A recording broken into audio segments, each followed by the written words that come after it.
My name is Erica Nicole Malone, and I am so proud of you. I'm proud of you for coming into this space, for coming into this community to share your dreams. This started off as just a documentary, but now it's become a movement. It's become a movement to help you uncover parts of yourself that you never knew existed. Each week, we're going to share inspirational stories, stories that will help you follow your dreams to uncover the impossible. We're going to do it together. Come with me. Let's go. I am here with Mara Dorne, entrepreneur and business owner of Orlando, Florida. Ooh. I'm so excited to have you on our show. I'm so excited to be here. I have to tell you, and I know I sound like my grandmother when I say this, but I am so proud of you. For me, you're such an inspiration. And I know I've said this to you before privately, just what you've done for me to know that you're a mom and a wife and a business owner, entrepreneur, you're kind of everything. And you just inspire so many people around the world. Tell us your story. For those who don't know, of course, I know some of the things, but tell me your story. Well, first, thank you for the amazing introduction. That was great. I Thank love you. that. You make me sound so much better than I really am. So where does it, there's so many aspects, but I'll keep it short and sweet. Growing up, I was my mom had this American dream for me that you go to college. I didn't even know that there was a choice to go to college. You go to college, you go into corporate America, you make six figures. And if you walked away with a 401k plan and a turkey, like you did well for yourself. Right. That's just kind of the way that I grew up. And I was raised by a very dominating single mom who kind of wrote out my whole story. I'm the only child. I was born and raised in South Florida, and that's what I thought I was going to do. I thought I was going to be this prominent attorney. I went to a pre-law magnet high school, then went to college, received both an undergraduate degree and a graduate degree in criminal justice. So I just, I was kind of following along the way that I thought life was supposed to go. And, life has a very funny way of working itself out. And just when you don't expect it, there's twists and turns. And unfortunately, that's what happened for me. In 2008, the economy was plummeting and I had already got my degree. So here I was, I'm thinking I'm going to law school, and I was already married and I had my first child. So with this great degree, here I am thinking, I'm going to conquer the world, and it just didn't happen because there was absolutely no money for me to go to law school because my ex-husband lost all of our businesses in 6 months. 6 months. 6 months gone. 6 businesses gone in 6 months. We were desolate. We were broke, you name it. And here I was thinking, what am I going to do? Long story short, I tried to go into my field. I tried to do it. Just wasn't going to work out. It just wasn't happening for me. And one of the highest bills I had in my home at that time were my health insurance premiums. So I put an inquiry online. A girl sold me health insurance. Next thing you know, I'm in this sales pitchy thing that looked like a scam. Yeah. And I had nothing going on really in my life. And I took a leap of faith and I got into an industry, the health insurance industry, a male dominated. So I always say I was the youngest and hottest. I have to add. You have to add that. Got to add that. In a male dominated industry. And I get involved with, I never sold anything, not even a Girl Scout, nothing, zero. I had no sales ability, zero. I embarked on this career really just with a hope of women in prayer. Starting from the way bottom, I went business to business, literally drove because there was you didn't have the GPS in there. I had to print out from MapQuest, to go from appointment to appointment. I remember MapQuest. Right? Yeah. In the Florida heat, I'm printing out directions. I'm going door to door, business to business, selling health insurance. It worked out well for, yeah, it looked, but to be honest, it didn't at first. It took me 6 months to make money. How did you do that? Your back is against the wall. Do you feel like it's kids? I feel like I was kind of 1 foot in and 1 foot out because I always had this dream that I was going to go to law school, and I felt like sales was beneath me. That's really, so then I have this introspective moment where I realized that it's not everybody else, it's really me. Yeah. And that was the turning point in my whole career. And I went from making nothing to 6 figures. And that's when I really took it seriously. Started, really trying to bring in people that look like me, younger people. We tried to like really revolutionize the business. And from there, it just kind of took off. You know, we were able to really create this empire. And it wasn't, I would love to say that I became a self-made millionaire by myself, but that's not the truth. It takes a village. And I really wanted to change the industry and have, you know, different ethnicities, to have women in there because it was so male dominated. And so you were trailblazing. Yeah, I mean, I'd like to say not by myself. My girlfriend, who also is she's my mentor, who was also very instrumental. We really were able to take this predominantly older white business and turn it into anything. I mean, anybody can come into it. But I think the biggest thing for me was being a mom. You know, then I got remarried later on. So I have 3 kids right now. I have a 17-and-a-half-year-old, a 15-year-old, and a 7-year-old. My oldest one is a girl. I think for me, the biggest thing was I have a daughter who's watching me. That's it. That's really what it came down That's to. it. That was it. That was the bottom line. It doesn't matter what was going on, it didn't matter. I wanted to be the best version of myself, and I wanted to give more to my kids than I had for myself. So while my story, I mean, it's okay. I always feel like it's never enough. That's probably it's a double-edged sword. That's a superwoman, I think, quest inside of ourselves, like constantly achieving.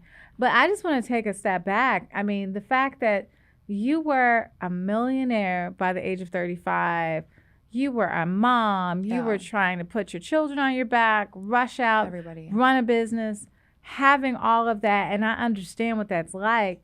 What was it that you said it was your daughter, but did you feel like, what was it? What was the thing that made you just keep running and not look back? I think I didn't have time to look back. I think that's really what it was for me. Like and I still feel like that. And I think you can kind of relate. Mm-hmm. Like it's never enough. You want to be the best version of yourself. You want more. I don't know if that's the best advice to tell people, but I feel like we're always a work in progress, and it was, it's definitely for my kids, but there was more to it, then there was women, right? There was a big part of wanting to inspire women and showing women. I didn't come from money. No. I mean, I grew up comfortably, but I didn't come from Same. money. And I wanted women to see it doesn't matter. You can be a mom. You can be a hot mom. You can be a hot mom that goes to a gym and owns a business. Yeah. So there's no limitations. And then just looking at women, you think we're in such a progressive society, but we have not progressed. No. So being, like you said, a trailblazer is really important to me. And you know what's so amazing about, just you and I, we're always like rooting for each other. Yes. And did you ever find women sometimes like that crab in a bucket, like they were jealous of you kind of climbing up the way that you climbed up? How did you deal with that? For me, it was men at first. That was the big thing that I was overcoming because I was young. So, when I started to do well, I was like, oh, because she had big boobs, or oh, because she was pretty. It was never because her ability was good. It was always because of some physical attribute. So battling the men was worse than the women. Wow. And then when you find women, because they're so few and far between, those are the women you want to harvest. And those are the ones you want to bring in. Of course, you have your haters. You're always going to have that. And I think at a certain age, you're kind of like, this is what you see is what you get. Yeah. And you're very inspiring to me. What motivates you? Is there a book? What motivates you in the morning to get up? What's your daily routine like? Oh, I feel like there's never enough time in one day. So getting up at 5 a.m. I have to get up then because I just feel like there's so much going on, right? And it might just be in my head. But getting up in the morning and being productive is probably what motivates me. Is I feel like if I'm just sitting stagnant, then I'm not doing anything. So it's constant. I want to keep moving and keep going. Why is wellness? I know one of the things you had mentioned is you have a gym that's like a centerpiece of your home. Right? Yes. Why is wellness so important to you? I think for a few reasons. I mean, the physical part is great. Looking good. When you look good, you feel good, you do good. Yeah. But for me, I suffer from anxiety and I suffer from panic, like complete panic. And I know that when I have something that can stabilize my mind and just kind of get my endorphins going, people need coffee in the morning. I need the gym in the morning. Yeah. And that just kind of centers me. So, here I am. I'm just with myself. I'm not a mom. Mm-hmm. I'm not a wife. I'm just Mara. Yeah. And it forces you to kind of, just kind of even out a little bit. When I ask people often when they're 95 years old, I always imagine myself sitting on an old rocking chair, rocking back and forth on a porch, thinking back on my life, what it is that I wish I would have done. Do you feel like you're doing everything now for that lady years Oof. from now? I feel like that lady's going to be on the dance floor. I don't know. I feel like I never want to envision that old lady. I just know my personality, so I can just see myself sitting there or dancing there or whatever, thinking like, what else can I possibly do before my time in life is over? That's kind of what I like. Live every day like it's your last. I dig it. Right? I love it. So for women right now and men, anyone who's feeling stuck and depressed with everything going on in the world, what would you tell them? Just do it. Get out of your head. You are your own worst enemy. There's nothing in this life that you can't do. Nothing. And the best part about it is if you need help, ChatGPT can help you with that. Like, think about it. As you're coming up, right? You're successful. Nobody gave us a blueprint on how to be successful. No. But you can type in ChatGPT and ask for a complete lay down on how to be successful, and it's written for you. We don't even have to work that hard to get the blueprint. Encyclopedia Britannica. Yeah. We had all the volumes, yes. though. It was very in the library. You could barely touch it, though. Yeah. Yeah, you're right. So, so basically you're saying don't be stuck. Just move. Yes, there's enough influential people in the world. There are enough resources at your fingertips that you can move and be successful. I never thought I'd go on TikTok ever, but not that there's anything wrong. I just never thought that I'd be, a woman on TikTok. And these creators are making so much money from their content. And I'm thinking to myself, this is crazy. It's endless. The opportunity is endless. So if you're sitting home, it's a lot easier to sit home. I get it. But when you finally get out of your own way, the opportunity, the possibility is completely endless. You have to dive in. Yes. Go all in. You know what I mean? Because otherwise you're going to be sitting around depressed, thinking about, I wish I would have tried. I wish I would have did this. I wish I would have. Diving. How important to you? Because for me, it's everything. It's diving. 100%. You have to believe in yourself 100%. Dive in. You have to believe in yourself first, that you have the ability, and then 100% in what you're doing. And dive in. That's it. It's not going to be, you got to know going in, it's not going to be perfect. There's going to be rocky roads. It's okay. There's going to be twists and turns. Just know that you're going to fall before you succeed. That's just what happens in life. Well, let me ask you, as we ask some of the guests, what is on your bucket wish? Ooh, and it can be more than one. My bucket wish. Wow. I would love to create a woman empire that is completely ran by women. I do. I am one of those. Love it. I am definitely I am a woman's woman. This has been something that I never thought that I would say, because I'm usually around all men, but I prefer to work with women. Sorry, men. I love my men, but we love you. Yeah, love you. But when you find that women, they're compassionate. Yeah. They have a lot more quality. So I'd love to create something that was completely women ran, and that my daughter looks at and she's like, wow. Yeah. Yeah. That's phenomenal. You have a phenomenal daughter, and you can just tell she's going to be. I like her. Major. I don't like her right now, but I like her. Major. So what are some of the other things we can look for from Mara Dorne right now? Oh, man, the possibility is endless. I have a few things in the pipeline. I always have a few things going on. Whether it's, taking my speaking career to another level, to expanding, this insurance thing that I'm in, to continuously inspiring young women, and young men for that matter. Yeah. So you never know what's going on. The possibility really is endless out there. Speaking of impossibility, your book. Tell us a little bit about your book and what it's called. So the name of my book is Perfect Imperfections, and it's really a book about that, all the perfect imperfections that I saw within myself, and it was written to just kind of give another voice to women, whether it's the way that we look, or, the different experience in life with friends and not being able to take everybody to the top with us, or, your dysfunctional family, but amidst all of that, it doesn't make you imperfect. No, at all. I think your imperfections make you perfect. I am so excited about you coming on the Bucketwish, but you have your own podcast. Yes. Are you going to come on my podcast? I will absolutely come on your podcast. Yes. So the name of mine is BILF. Ooh. Yeah. So BILF, it's BILF. Boss, I'd like to Follow. Oh. Follow. Follow. Yeah, see, big the F. clean Follow. version. Yes. So I started this podcast. It was funny. I was sitting around a table with my girlfriends that I know for over 30 years, and they're always laughing at me about vanity, and they're like, you're like a MILF. And I'm like, a what? And my other girlfriend's like, a BILF, a boss I'd like to. And then my other girlfriend interjected. She was like, a boss I'd like to follow. So we've thought after the book that would only be, appropriate if I did a podcast. And the podcast just really centers around bosses in their own right. I love that. I love it. I love people. I'm so interested. So there is tons of different guests I've had on. I've had some housewives on. I've had ex-mobsters on. Yeah, I've had like a real boss. Yeah. I've had bosses. A Yeah. bosses. A bosses. Yes. Yeah. So that's what my podcast is, and I'm just having so much fun podcasting. I love it. Don't you love it? I do love it, and I love your life, and I love your inspiration. And I hope, I'm always saying to myself about you, I hope she understands what a phenomenal woman that she is. I love you. That's so sweet. You really are working hard, and sometimes you don't trying. feel seen. A lot of time, and yeah. you're running around this, you're traveling this, but I see you. Oh, girl, I see And you I'm too. super, super proud of you. Thank you. So, You inspire me. One of the things as a mom, Yeah.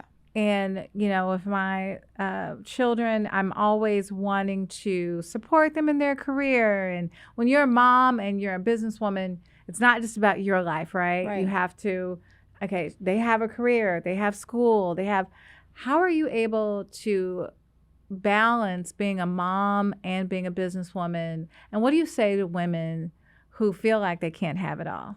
That's a good question. I don't think that balance is a real word. Like, I think it sounds good in theory, and I think that we spend a lot of time shaming ourselves instead of really looking at what's in front of us. So, people, I don't know if you had the mom shame thing, but I've had that my entire mom career. That people, I love the unsolicited advice. That's my favorite, when people are like, oh, you should be home with your kids. Why are you traveling? So, like, I didn't ask you. Why are you telling me you're unsolicited? Like, I think that you always want more for your children than you had. And I think there's a stigma that a wife or a mom is supposed to act a certain way.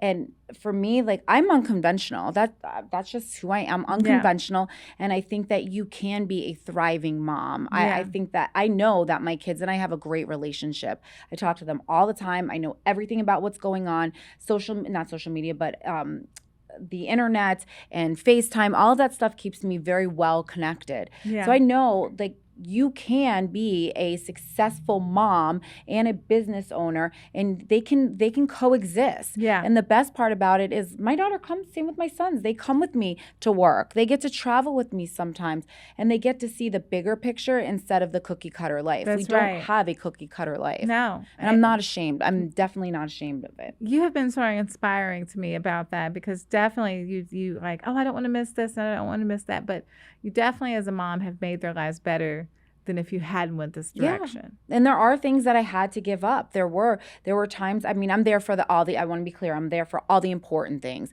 But, if there was something on a random Wednesday, I mean, I think working moms in general can't do that. So I try to pick and choose, but I am there for the most important events. And I know that you can balance a career, be a mom and be a wife. And I don't think you're successful at it at all times. I feel like I'm juggling a lot of the times, But, I give myself grace.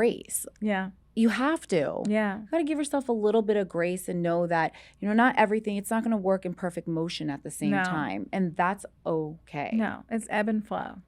Absolutely. I agree with you. So proud of you. Thank you. So one of the things is that for me is the Bucketwish. The whole concept is about community and people coming together to inspire each other. How important has it been for you to have a tribe, to have that sense of community with your life and your business? I think it's a long time in the making. You have to first carefully choose who's in your tribe, but having a group of people that are supportive of you and people that are cheering for you, not against you, I think is paramount in building anything. Because I said it from the beginning, it takes a tribe. You can't be successful alone. There's no way. Everybody has a committee or a tribe around them. So having people in your corner that are rooting for you and that are going to get in it, 100% and believe in you, hands down, the most important thing. Yeah, you're dope. You are. You're amazing. I'm in your tribe. You're in my tribe. I'm in your tribe. You're in my tribe. It's my sister. So you have to let us know how people can follow you, follow your journey, where they can find you. They can find me on my website, maradorne.com, or you can find me on Instagram or Facebook or now TikTok. I'm on there. Yeah, Mara Dorne. So if you just type in my name, you'll find me on there. Those are all my hands. Mara Dorne. Yeah. Call her. She's amazing. You can call me too. Thank you, Mara. Thank you for having me. Awesome. Thanks, girl. Thank you for joining us for another episode of The Bucketwish. Go out, live your dreams, and do something special just for you. But make sure you come back to us next week to hear another inspiring story. See you next time.